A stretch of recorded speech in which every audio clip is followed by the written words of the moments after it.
All right. Well, thank you all so much for joining us for Explore Massachusetts Off the Beaten Path. Author Maria Olia. No, I got that wrong. Maria, we even practiced this. Maria, how am I pronouncing it? Olia.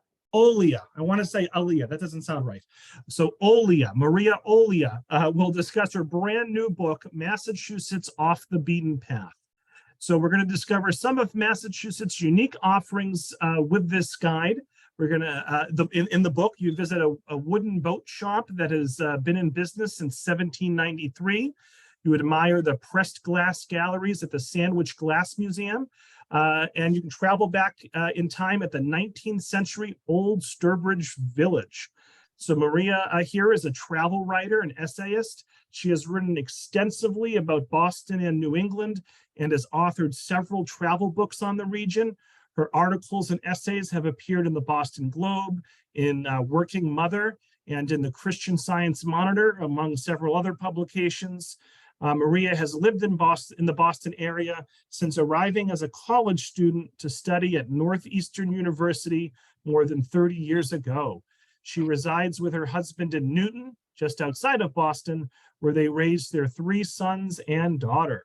Maria has a passion for American history, Cape Cod beaches, the Boston Symphony, and the Red Sox. How about those Red Sox, Maria? I really liked that doubleheader sweep a couple days ago. I know, that was amazing. And Maria will always call Massachusetts home. So again, thank the Friends of the Tewksbury Library for sponsoring all 200 or so who are watching live and the many more that will watch on demand. Let's give Maria a big virtual round of applause for joining us this evening. And Maria, you can take it away. Thanks so much. Okay. Well, thank you, Robert. Hello to everyone. So many people, so many places throughout Massachusetts and really across the country. I'm really pleased to be with you tonight. Many thanks also to the Tewksbury Library for reaching out to me to ask me to speak about my latest book. This is it.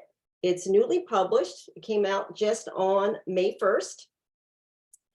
This is actually my 7th travel book. I've written about Boston, New England, and Massachusetts exclusively.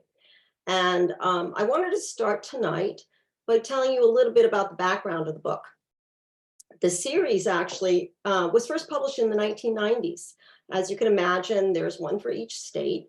The most recent Massachusetts version was published in 2007. It was well written. And that was 16 years ago. And when you think about 16 years in the travel writing world, it's like ancient history. If you think about it, Uber and Lyft were not invented, and farm-to-table dining was hardly a thing. The seaport in Boston, it didn't exist. Well, it did exist, of course, but it didn't exist the way it does now with all the shops and the fancy restaurants. The series was relaunched actually in response to COVID. I think because of the pandemic, a lot of us stayed close to home, and we realized that there were a lot of places to see right in our own backyard. It's a travel trend that's continued even in the post-pandemic travel world. As the title makes clear, I think the book is all about what is special, unusual, and unexpected in the state. Which brings me to the most common question people ask me actually is, how did you decide what was off the beaten path? What is off the beaten path in Massachusetts? I was very lucky. I've been working with my editor for more than a decade, and she gave me free rein to decide myself.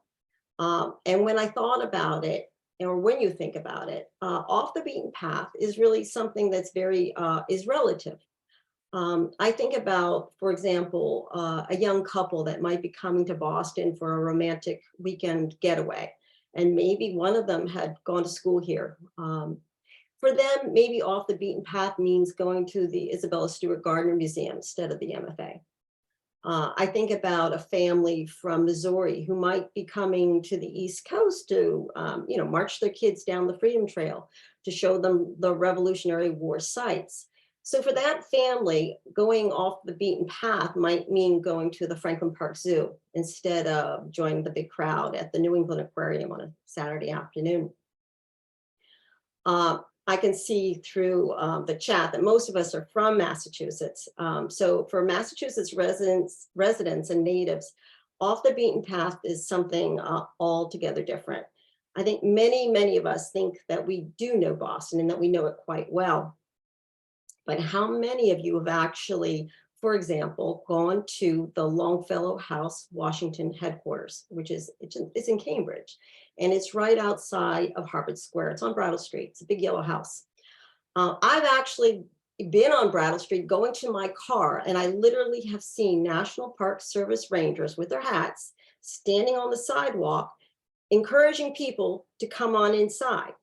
This is off the beaten path. I mean, it's right in the middle of Cambridge, but hardly anybody ever sees it.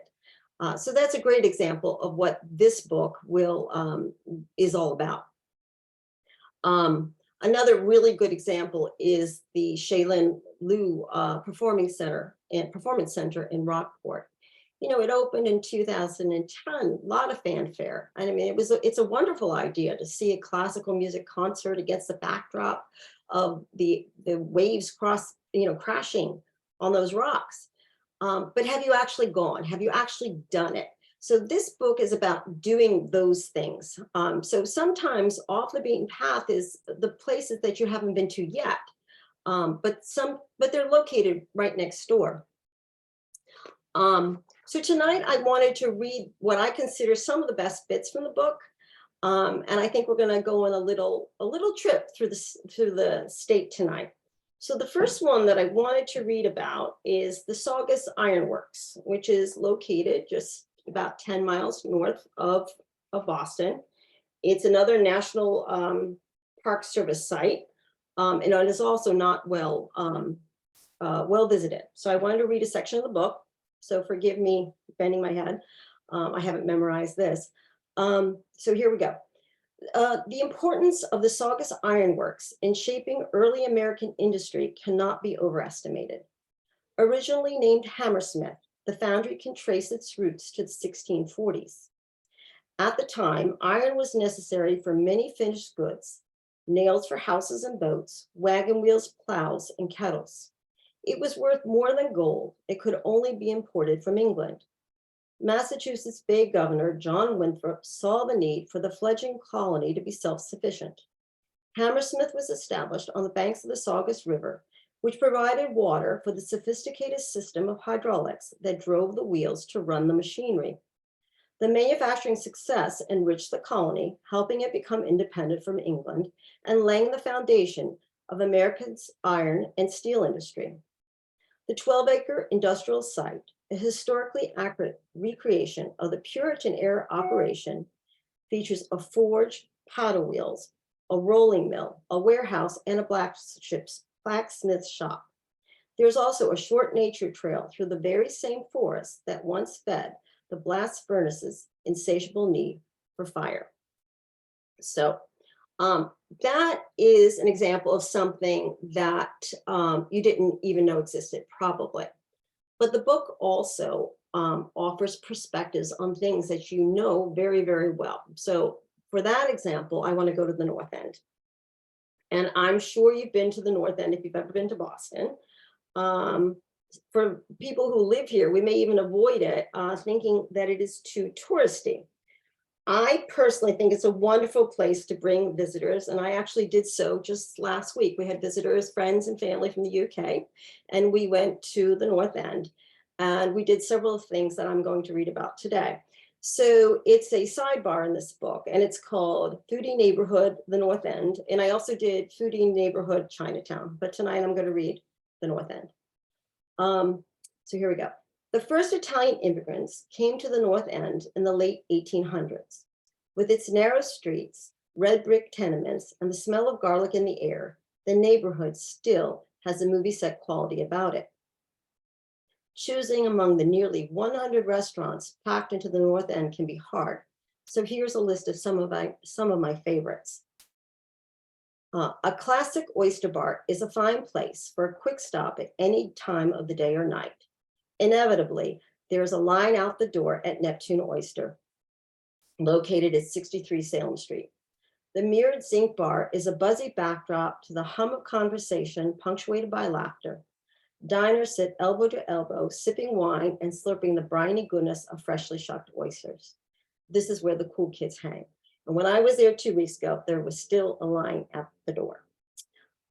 Just down the street, Andico Forno is an absolute staple in the neighborhood for its pizza, top-notch pastas, and simple, honest dishes like braised pork shank with polenta. Antico Forno means ancient oven.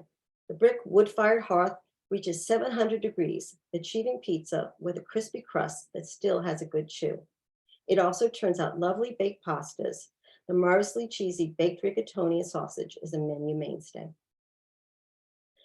Located at 290 Hanover Street, the first Italian cafe in the neighborhood opened in 1929 and was a natural gathering place for the neighborhood's Italian immigrants.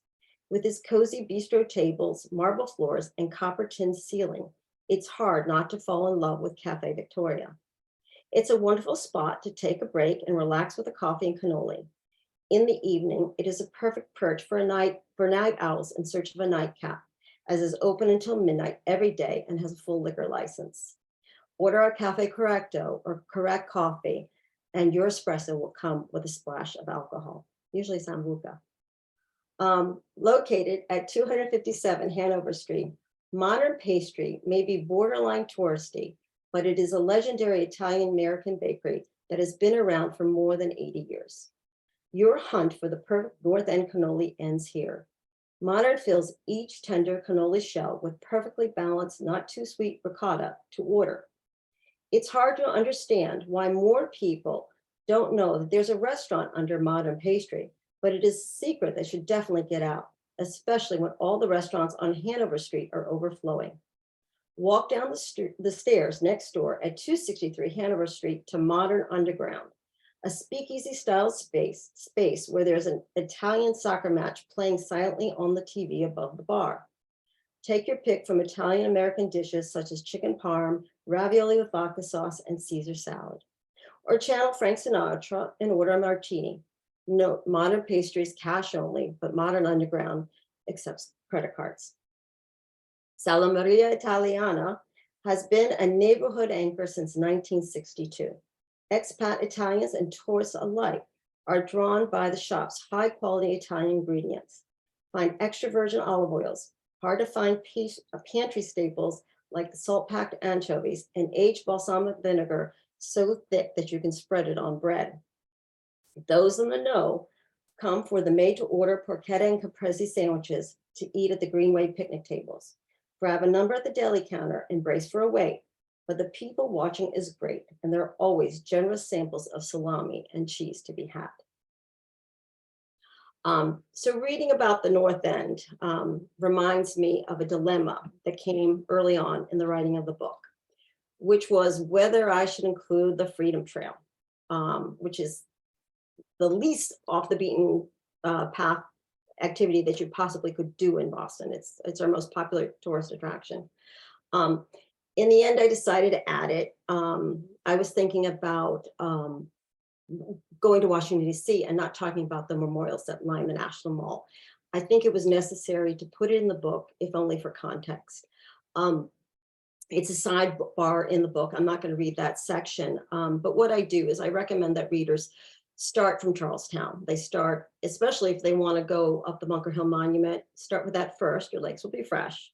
Then go to the Constitution. Again, if you're going earlier in the day, you're going to miss all the other people. It'll be quicker to go through the security lines that you'll have to go through to see that site. And then I recommend, instead of Faneuil Hall, which is a really very typical place to stop to eat, you could stop instead at the Boston Public Market. But what I suggest is you start from the end of it and you work your way back.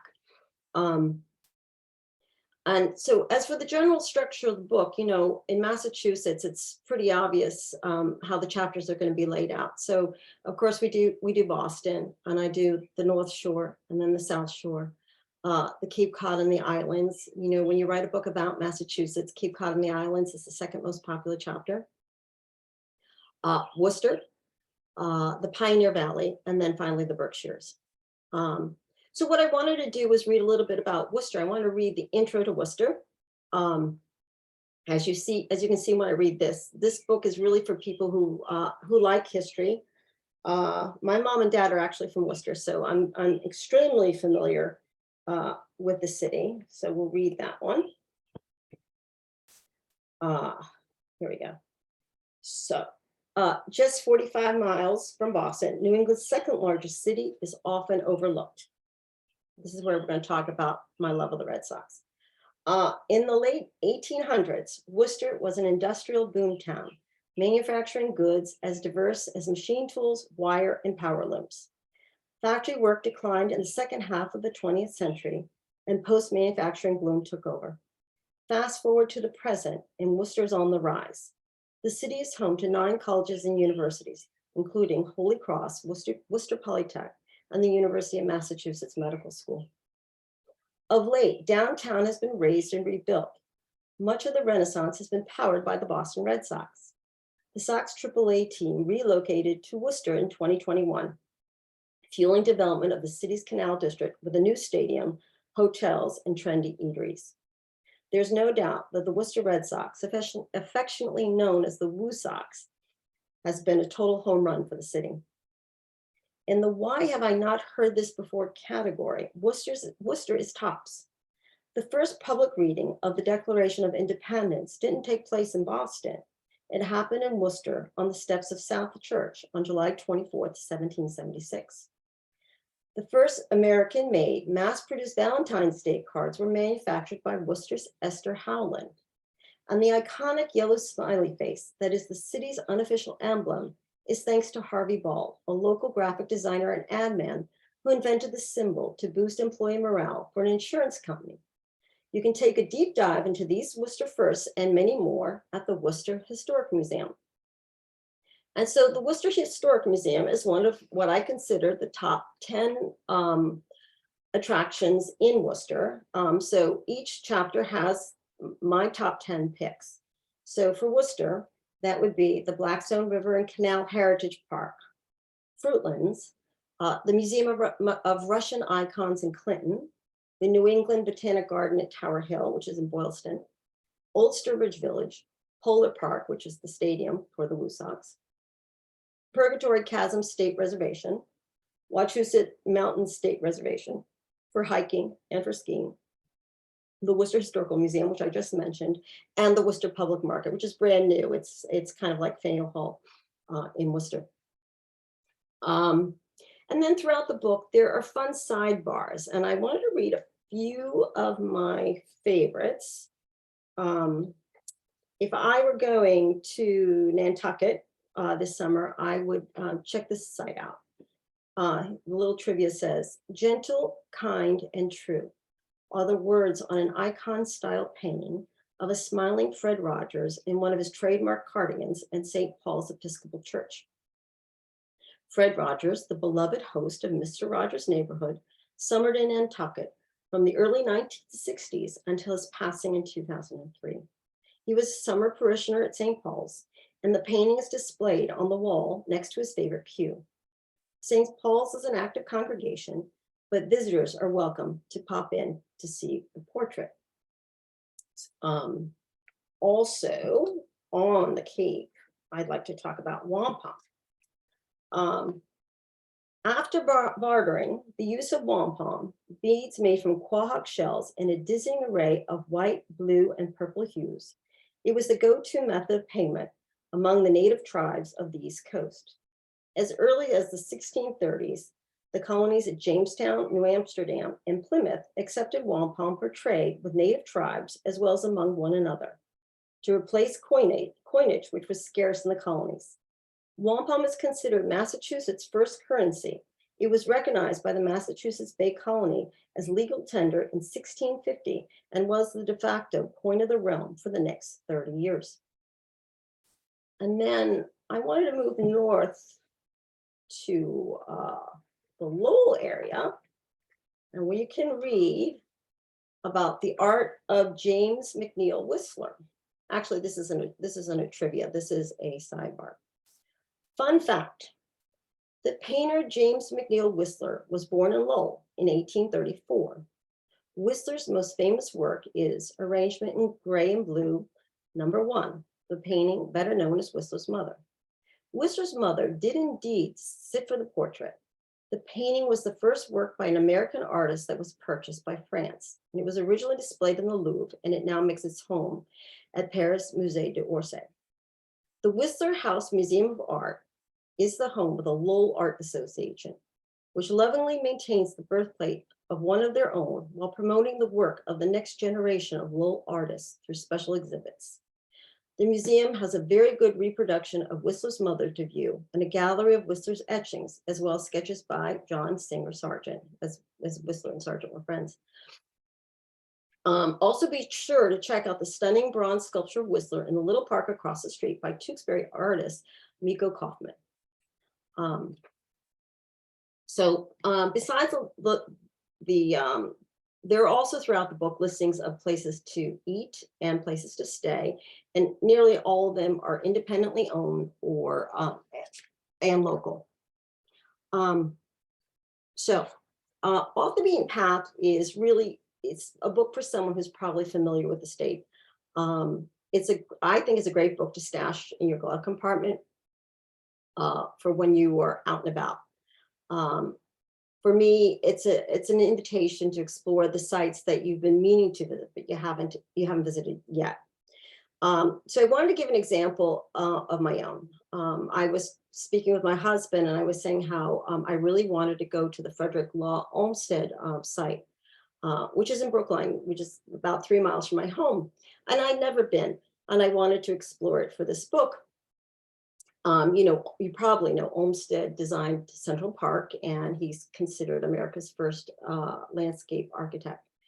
He also designed the Emerald Necklace in Boston, most notably Franklin Park and the Jamaica Pond Riverway. So his home and his office are located behind the Brookline Reservoir. So as my husband and I were driving over there, he stops and he says, I go by this all the time. I go on the street all the time, and I've never noticed it. He says, I go on the street because I'm trying to avoid the traffic going into the city. So this book is about those kind of places. A lot of times people ask me what my favorite off the beaten path go-to thing is. For me, a really good combination is the Mount Auburn Cemetery in Watertown. It's a garden cemetery, and it's styled like Paris's Père Lachaise. It's also an arboretum. It's a wonderful place to take a long walk through the paths. Many famous Bostonians are there, they're residents. So that would be, for example, Longfellow. Isabella Stewart Gardner is there as well.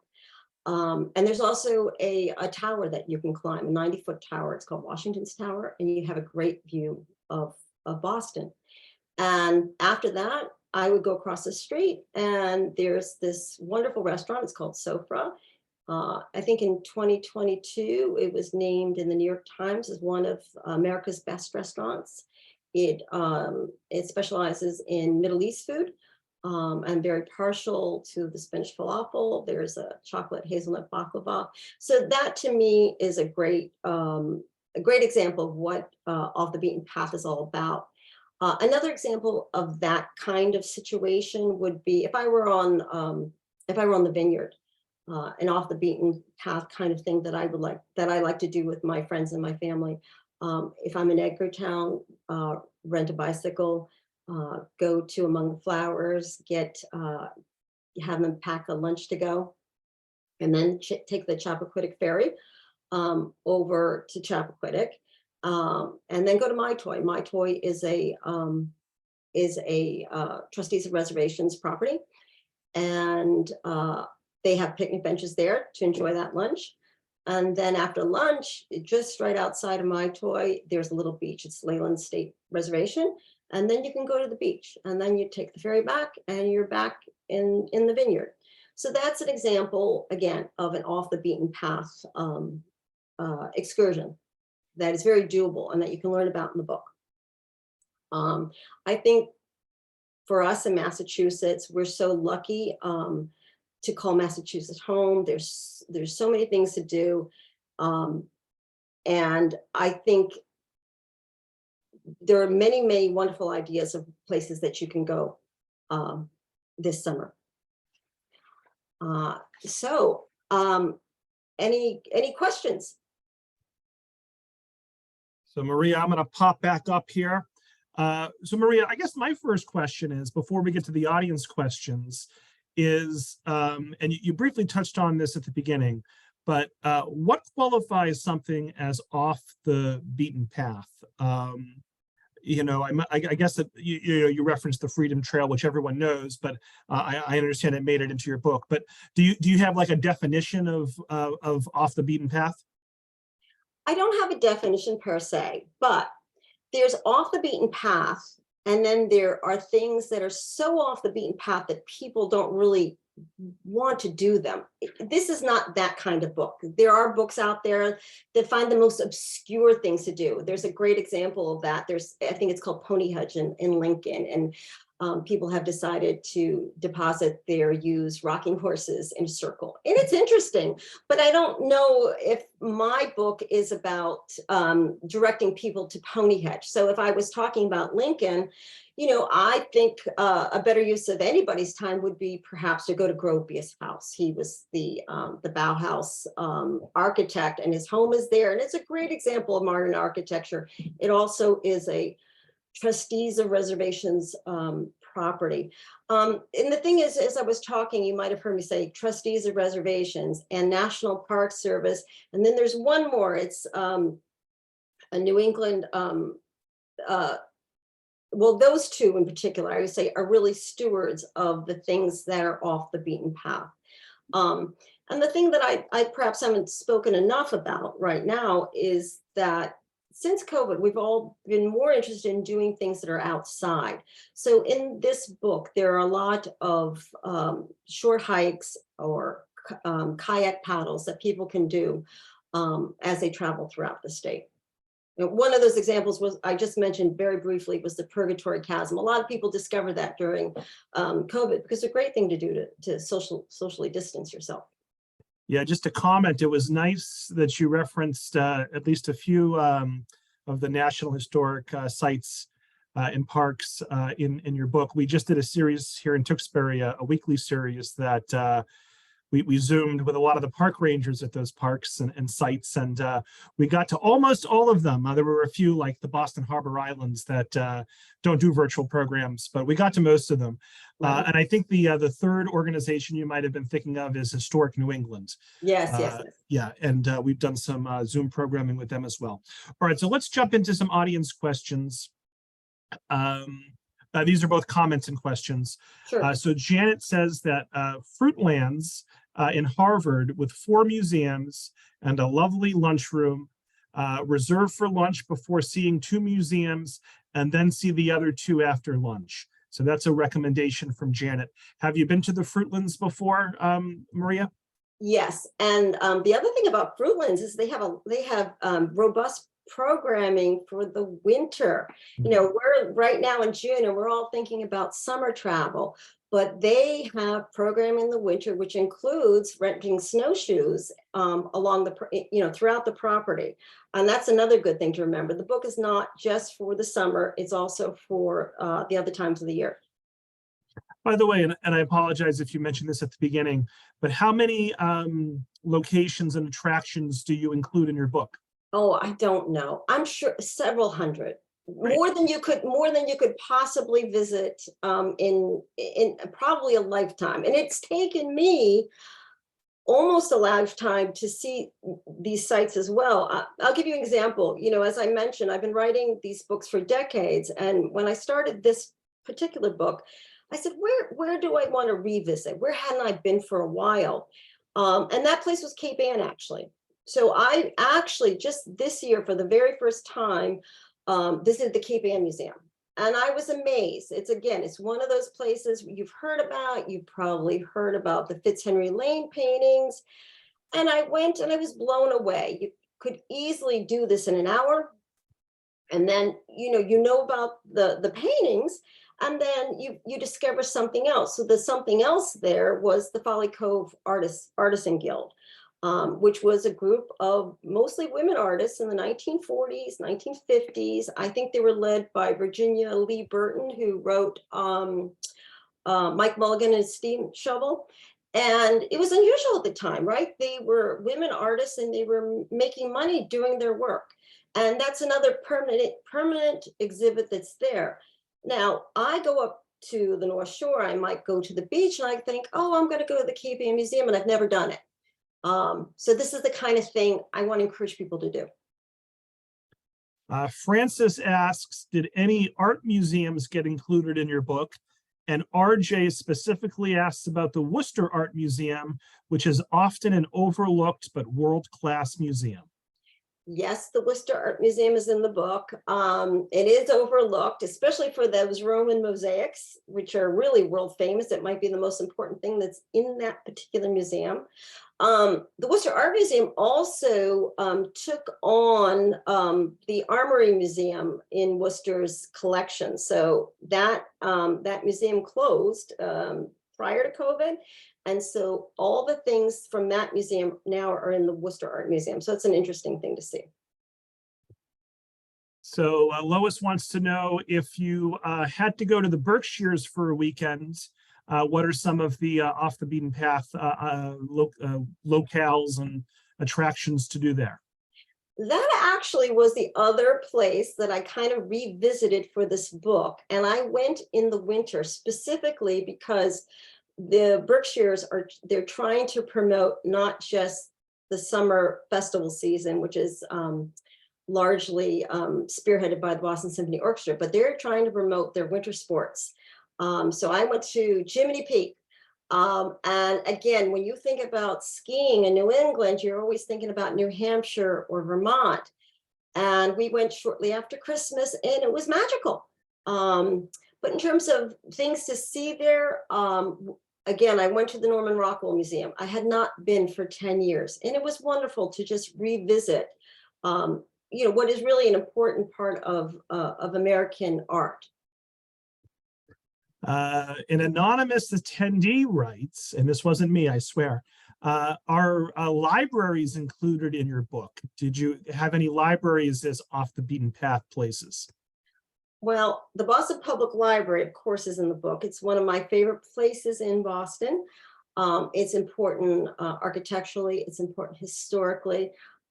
They also have a marvelous restaurant where you can have afternoon tea. So that is one of the libraries that is in the book.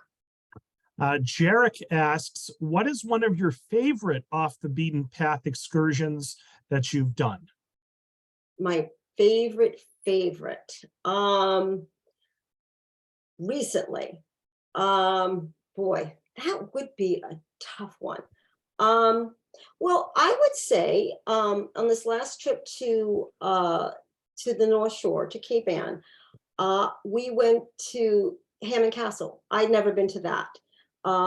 Very interesting in terms of its design and in terms of its history, kind of a quirky industrialist putting his money into this fantasy fortress. And I thought that was quite interesting. So Annabelle asks, what national parks do you recommend in Massachusetts? And I guess it kind of depends on how you count them, but I think there are 16 National Historic Park units in Massachusetts. Maria, do you have a favorite? The national parks that are George's Island, I think that's very underrated. A lot of people take the ferries from Boston, from the Boston Harbor, but you can also take a tour of the lighthouses, and that is exclusive to the National Park Service. They run them only on the weekends, only during the season. I think it's from May to September, and there are only a couple of boats on Saturday and on Sunday, but that's really a wonderful tour. You don't get to actually go in the lighthouses, but you're on the boats. You get the knowledge of the National Park Service rangers, which is always phenomenal, and you get really close to them. So I think that's a really interesting tour. Grace says that I'm particularly interested in Asian American or Chinese American historic sites. Are there any that you would recommend? Wow. I cannot give a recommendation, and that just speaks to, a need here in Massachusetts.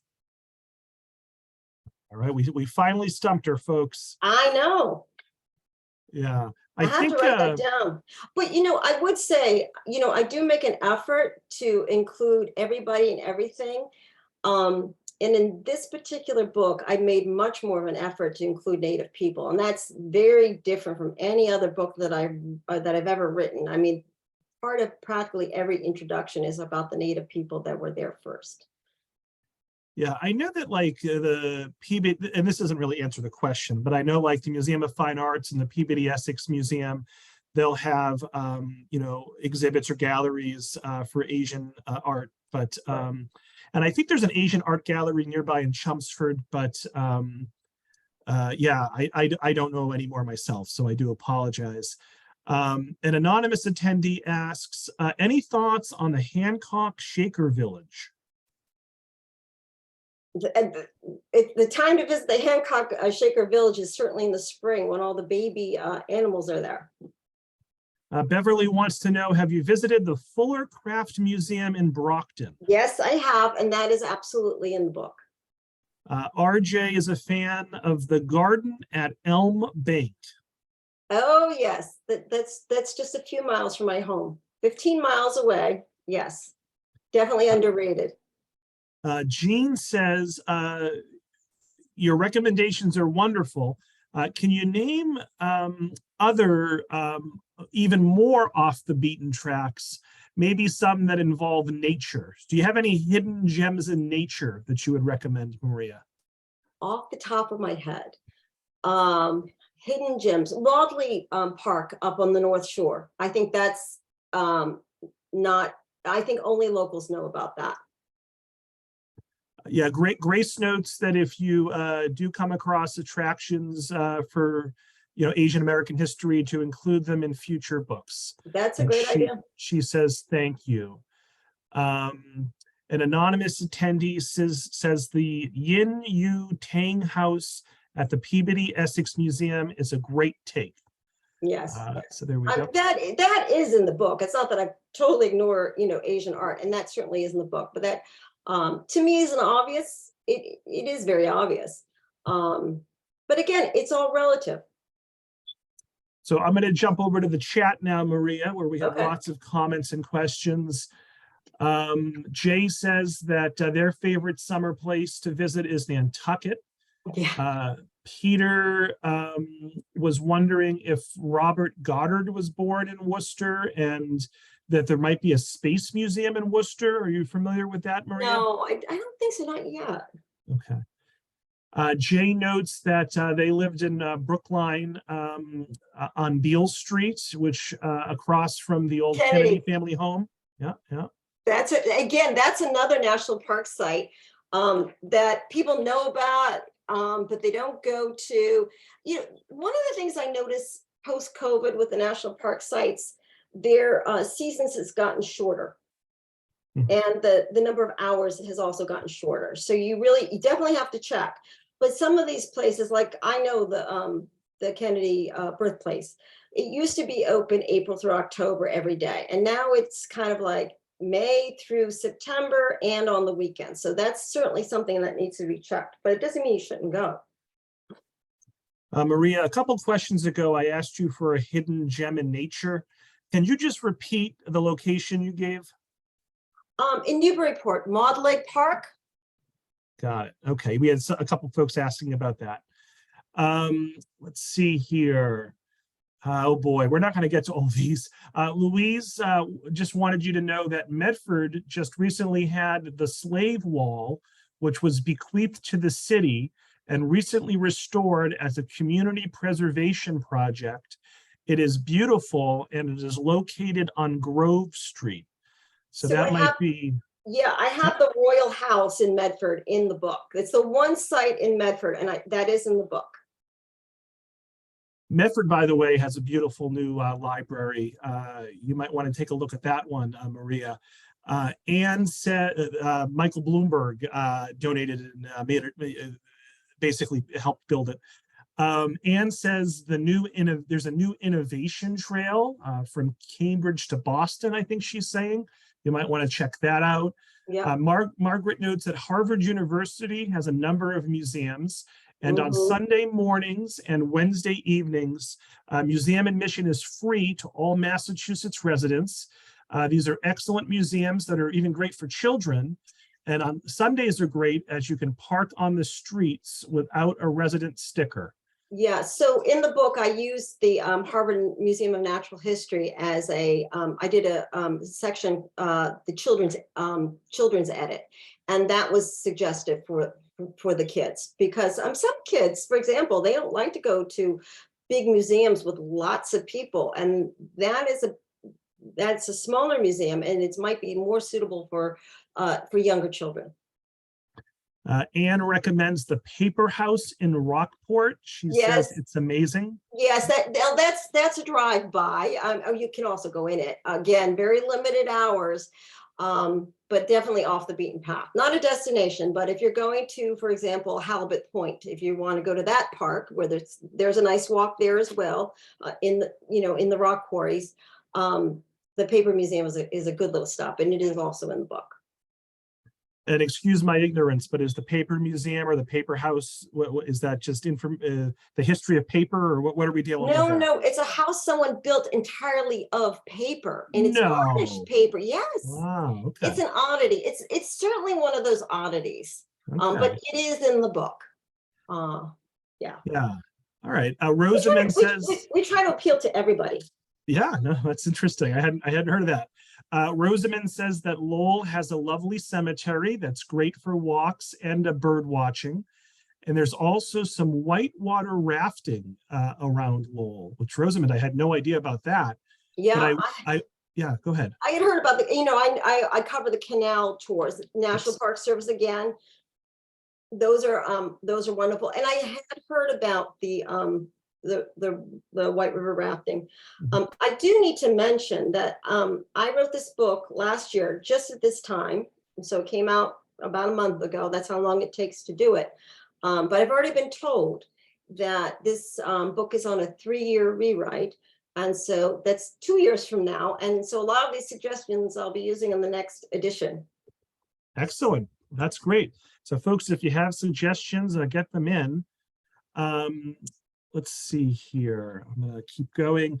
And, oh, by the way, I did want to acknowledge, thank you for mentioning Miko Kaufman's statue in Lowell.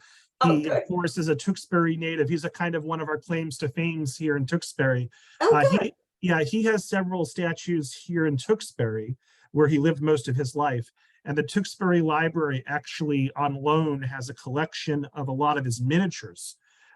So if you're Miko Kaufman, an amazing sculptor, world-renowned, did a lot of the presidential medals and presidential coins. Yes, I heard that. Yeah, and so we have some of those. We have replicas of some of those on display at our library, along with miniatures of some of his sculptures. So it's definitely worth a visit if you're interested in Miko Kaufman. There you go. You're promoting Tewksbury. There we go. So Anne says the National Braille Press may still give tours. They've given tours in the past, and I believe they're based in Northeastern University. Shelley would, yeah. Shelley would like to know if you included the Beauport in Gloucester. Oh, the hotel. Yeah. Yes, actually, and I went. And that's an interesting thing. The hotel's only been open for 5 years, and that actually changed going up to the North Shore, and it has 100 rooms. So it made it possible to go up to Cape Ann in the off season. It really changed tourism up there. So I did go there, and it's lovely, and the restaurant's got an amazing view. And then there's a historic house in Gloucester that is referred to as a Beauport. Are you familiar with the house, not the hotel, but the house? No, no. Okay. Yeah, No. yeah. We did a program on that recently. That's another sort of architectural marvel. Uh-huh.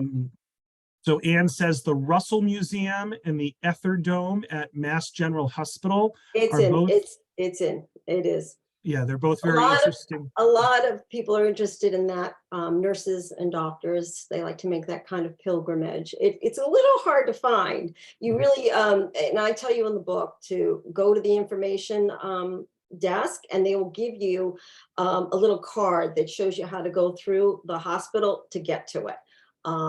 And you can see it anytime during business hours, unless they're giving a lecture, and they still use it for lectures to the students and special presentations.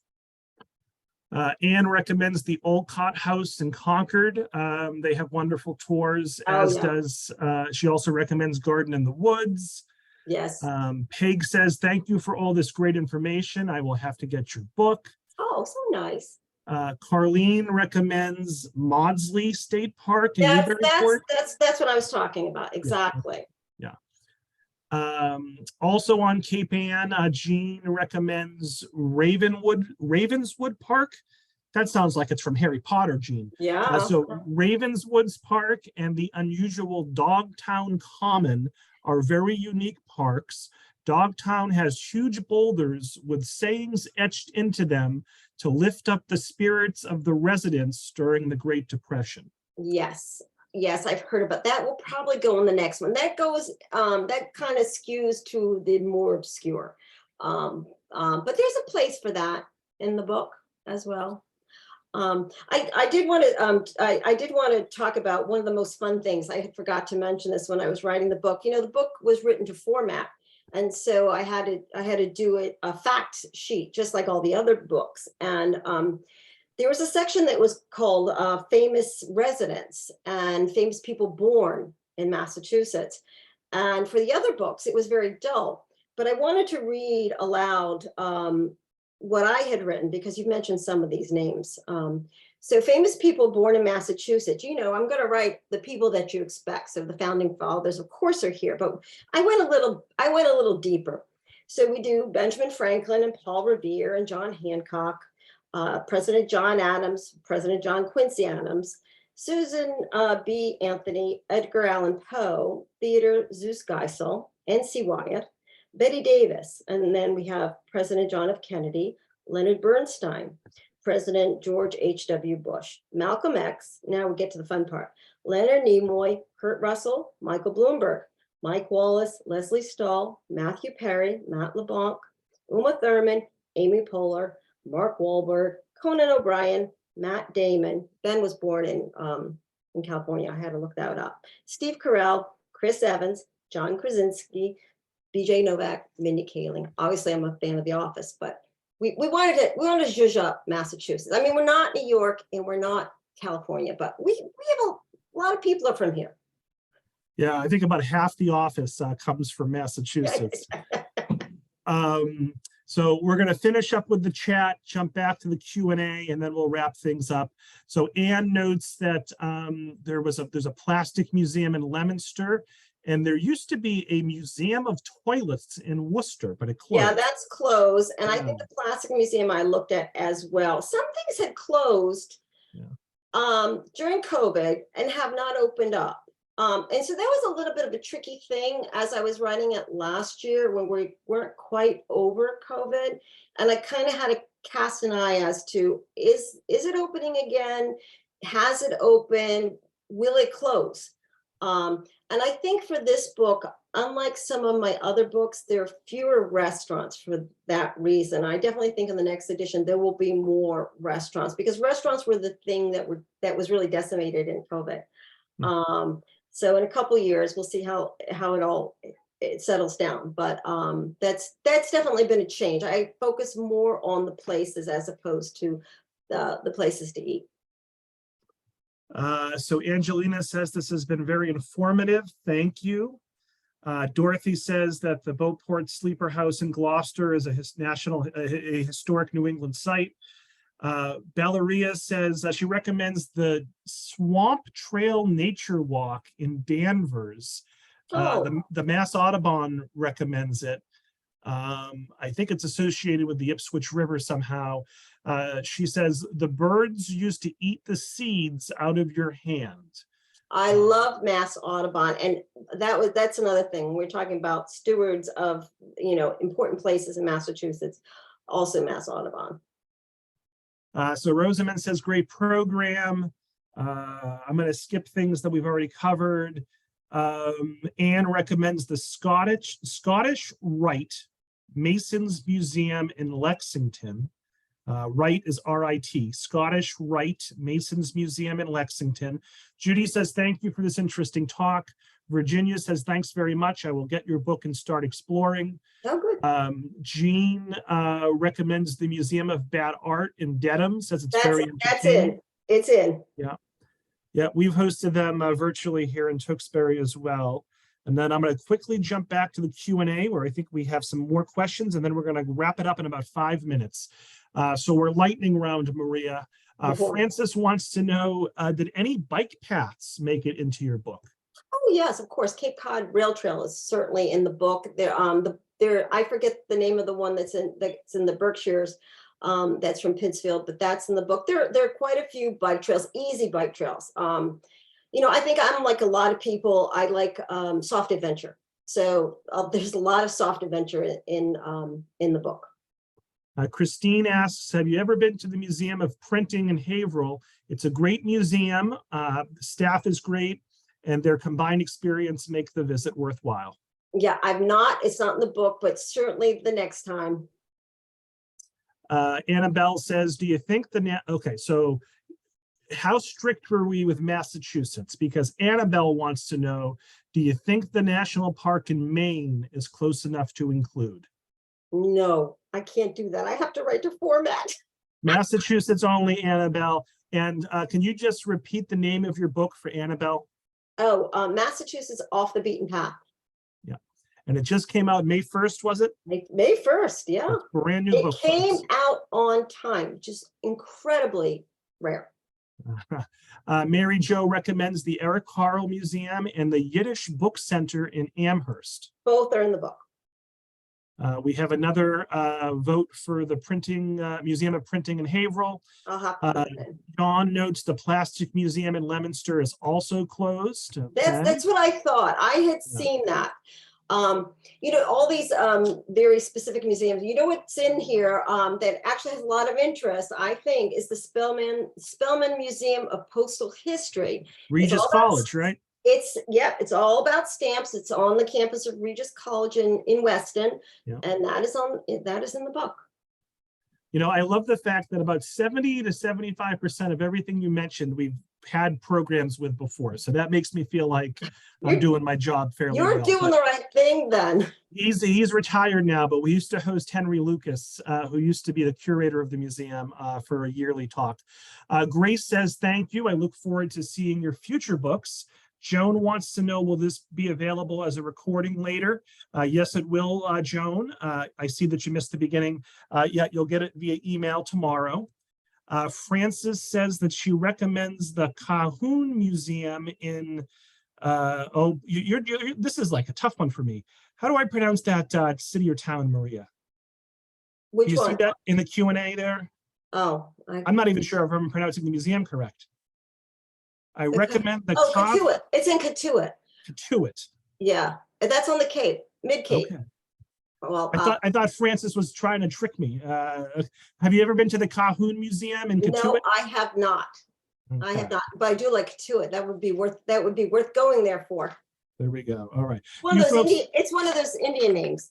Oh, is it? Oh, well, I apologize then. I pronounce people's names incorrectly, as you know, Maria. So I especially struggle with cities and towns. All right. So we are just about at 8 o'clock. Let's give Maria one big last virtual round of applause.